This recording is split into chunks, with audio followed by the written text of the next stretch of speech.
Hello, good morning. Cage size po is 3x5 by 3 per layer po. So, meron po tayong 2 layer.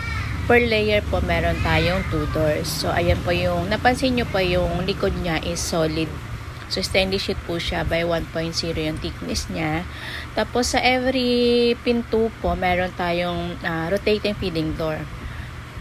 Tapos, yung ano natin, yung elevated tray natin, ayun yung tubo niya, nada-detach po yan. Tapos, pwede pong gawing row tie.